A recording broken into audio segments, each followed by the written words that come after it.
tonight's lead for repeat's sake. Did you hear the big news? The GOP wants a Republican renewal. Get to the root of their brand problem. So let's see what they're offering. What's the take from their hero, Paul Ryan? I decided to not comment between the election and the inauguration because I wanted to see what kind of presidents we were looking at here. And all of the statements and all of the comments lead me to believe that he's thinking more of a political conquest than political compromise.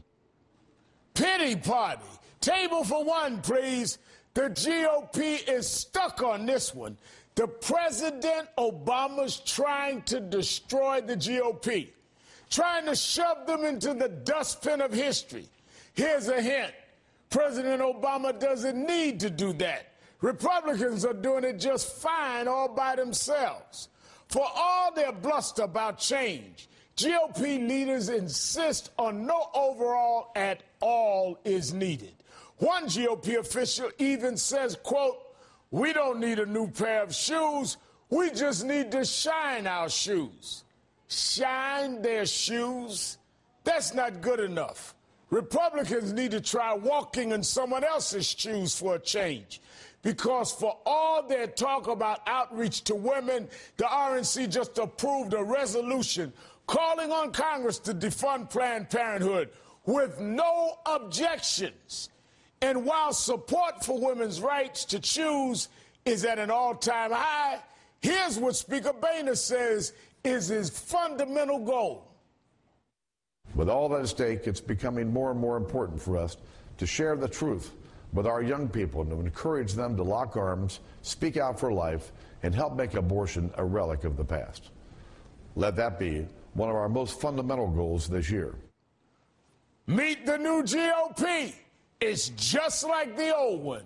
Wrong way Ryan is still trying to make massive cuts to the safety net. But don't call him out on it. The president will bait us. He will portray us as cruel and unyielding. Just the other day, he said that Republicans are suspicious about Social Security. He said that we have suspicions about feeding hungry children, that we have suspicions about caring for the elderly. We won't play the villain in his morality plays. Won't play the villain? The GOP's been typecast for that role by their own policies, attacking Social Security, going after food stamps. If this is the GOP idea of change, then they can keep it. Joining me now is Ed Rendell and Michael Steele.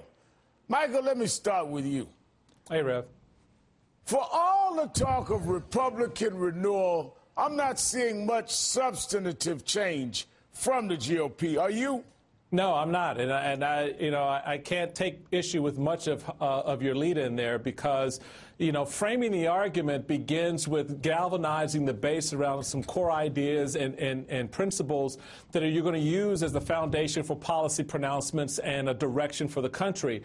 To be quite frank about it, I have not seen that occur. I mean, you see right now, Reverend, on the issue of immigration, we've kind of put the cart in front of the horse in that, we've got the leadership saying one thing and the base is undermining that message by saying, well, we don't know what that means, or this sounds more like amnesty versus, something else. So, I think that the general direction the party needs to take is the first step back, assess what the American people have said in this past election, and then come out with some broad principles, narrowly defined as you go along, to tailor to what the needs of a particular community are. I just don't see that happening yet. Let me ask you this, Michael. Republicans won 63 seats under your championship in the midterm elections in 2010. But last year, they lost 8 seats. What went wrong? What was the difference between what happened under your leadership and under Mr. Priebus? I think a couple of things. One, there was no coherent message. You could not, in any given day, week, or hour,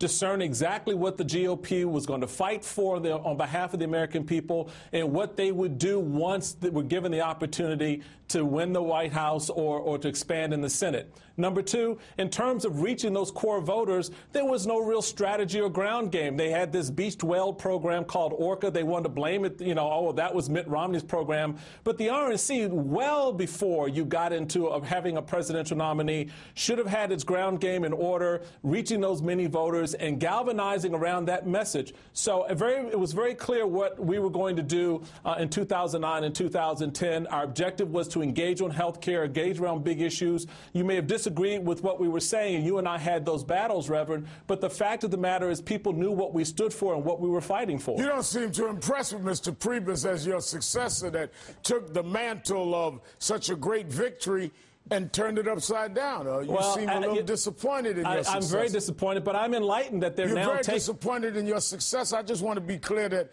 I'm not misquoting you. No, I know. Disappointed just is the tip of the iceberg of what I am. But, the fact of the matter is, to hear them talk about a 50-state strategy, my question is, you talking about the strategy that we employed in 2009 and 2010, or are you talking about something for a different 50 states? You cannot remake failure. It is what it is. And what we've seen over the last 2 years is unmitigated failure. Well, Governor Rendell, you heard Michael Steele say he was very disappointed in his successor. I think he said the tip of the iceberg. And you were shaking your head. If I was in church, I would have thought you'd have said amen. Well, Rev, I'm stunned. I can't disagree with a single thing that Michael said.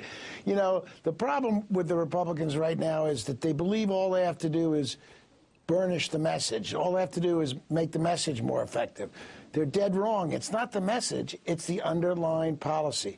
They're a party that's totally adrift. Within 7 days after the presidential election, the Ohio legislature, with Governor Case's blessing, passes a personhood amendment, an amendment that was voted down in the conservative state of Mississippi. You've got Republicans unwilling to stand up and say, even, I'm for 100% of background checks for all gun sales, even though that's what the American people desperately want. You have Reince Priebus saying, we're going to change the way we count electoral votes. Well, that looks political, it looks crass, it looks evil. They don't need to change the message. They need to change the basic policy and direction of their party. And they just don't get it. And just as a loyal Democrat, I'm glad Michael isn't around, because Michael wouldn't stand for this.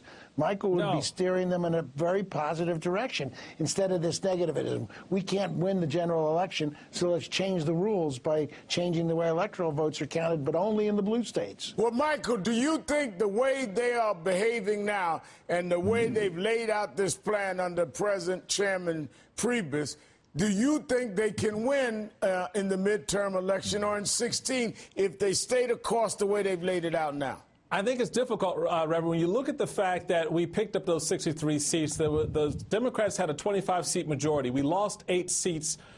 Even when you figured that, redistricting was in the favor of Republicans coming into this cycle, we still lose 8 seats. So now the Democrats need 17 seats. There's a reason why Barack Obama has transitioned his political operation into this nonprofit messaging operation to reinforce the direction he wants to go with the country at the grassroots level to target those seats that they will need to make Nancy Pelosi the next Speaker of the House. I don't see how and where the Republican Party, beyond calling a committee meeting here or there, has been on the ground in neighborhoods doing the very difficult out-of-the-box work of relating to voters. And so unless they do that, unless that message is really honed and fine-tuned, it's going to be very difficult, I think, to hold on as the president's momentum grows. We'll see what happens in response to the State of the Union. We'll see what happens in response to immigration and other issues. But right now, to your point, I think we've got a lot of work to do,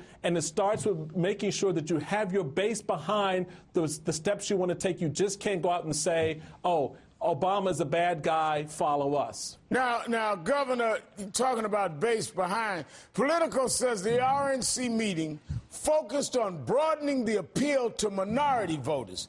I'm quoting the article. Party bigwigs discussed strategic partnerships with blacks, Asians, Hispanics, and women. There was talk about developing a comfort factor so that minorities feel they are part of the process. But there's no substantive way that I saw that it was being proposed or less known, agreed upon, that they were going to make a substantive difference that would make people feel in those communities, Asians, Latinos, or we that are African American, this comfort factor, unless they think just talking different is going to make us comfortable, but you're saying the same thing. You're absolutely right. I mean, take just two examples. Number one, on guns. Minority voters, minority citizens feel the pain of gun violence more than anybody. They want something done.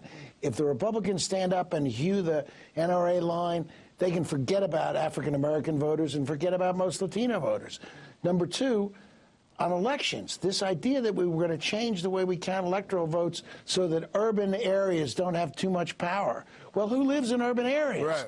African Americans and Latinos. That message is absolutely crystal clear. They're not dumb. They get it. They read it. They hear it. So they're on a destructive course. It makes absolutely no sense.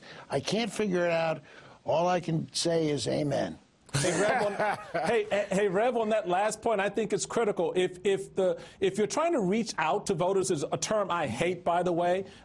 This is about building relationship. This is not about reaching out. I don't want to have a cocktail party and some finger food.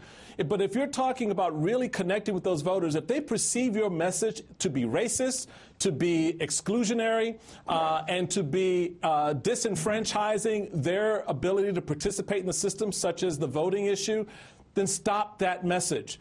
Step back and recognize that mistake, correct it, and move forward. And if voters perceive that any attempt to change the Electoral College disenfranchises them, you're automatically putting yourself at a disadvantage with those voters. Cocktail party finger food. I wrote that down. I want to use that. Ed Rendell, Michael Steele.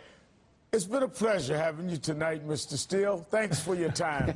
You got it, Rev. Ahead, a little